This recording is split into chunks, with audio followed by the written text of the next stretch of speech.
কাঞ্চন শ্রীময়ী রাজকন্যার প্রথম জন্মদিন। কৃষ্ণীর প্রথম জন্মদিনে কি করলেন শ্রীময়ী আর কাঞ্চন মল্লিক? আপনাদের সবাইকে স্বাগত সিনে গসিপে। বন্ধুরা, দেখতে দেখতে কাঞ্চন শ্রীময়ীর কন্যা কৃষ্ণী পা দিল 1 বছরে। জন্মদিনের সেলিব্রেশন একদিন আগে থেকেই শুরু করে দিয়েছিলেন কাঞ্চন আর শ্রীময়ী।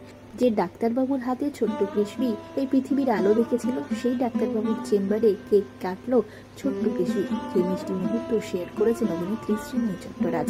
মধ্যরাতে অর্থাৎ রাত 12টা বাজতে না বাজতেই বাবা মায়ের কোলে বসে কেক কাটতে দেখা গিয়েছে কৃষ্ণীকে। সেই মুহূর্তও শেয়ার করেছেন অভিনেত্রী।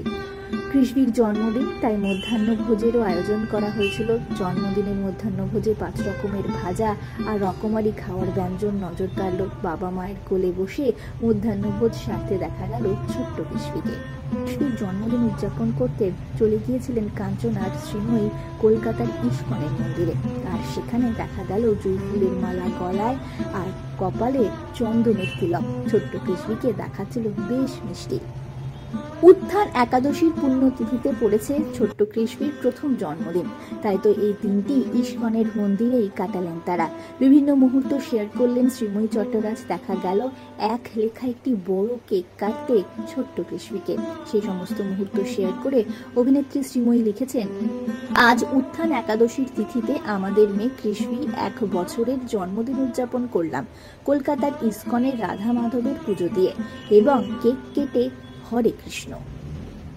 সন্ধ্যেবেলা কৃষ্ণীকে নিয়ে কাঞ্চন শ্রীময়ী চলে গিয়েছিলেন কালীঘাটে, আর সেখানে মা কালীর দর্শন করেন তারা। বিভিন্ন মুহূর্ত শেয়ার করেছেন অভিনেতা কাঞ্চন মল্লিক। তিনি লিখেছেন, কৃষ্ণীর নামের একটি অর্থ অন্ধকার থেকে উৎপন্ন শক্তি। আমরা চিন্তা ভাবনা করেই ওর নামকরণ করেছিলাম, কারণ কালী পুজোর পরের দিনই ও জন্মেছিল। তাই আজও প্রথমে কলকাতার ইস্কনের রাধা মাধবের দর্শন করে তারপর কালীঘাটের মায়ের সাথে একটু দেখা করতে গিয়েছিল কৃষ্ণী। জয় মা।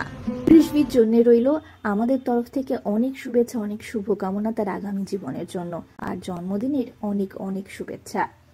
আমরা হলাম সিনে গসিপ। জুড়ে থাকুন আমাদের সঙ্গে, সাবস্ক্রাইব করুন আমাদের এই ইউটিউব চ্যানেলটি।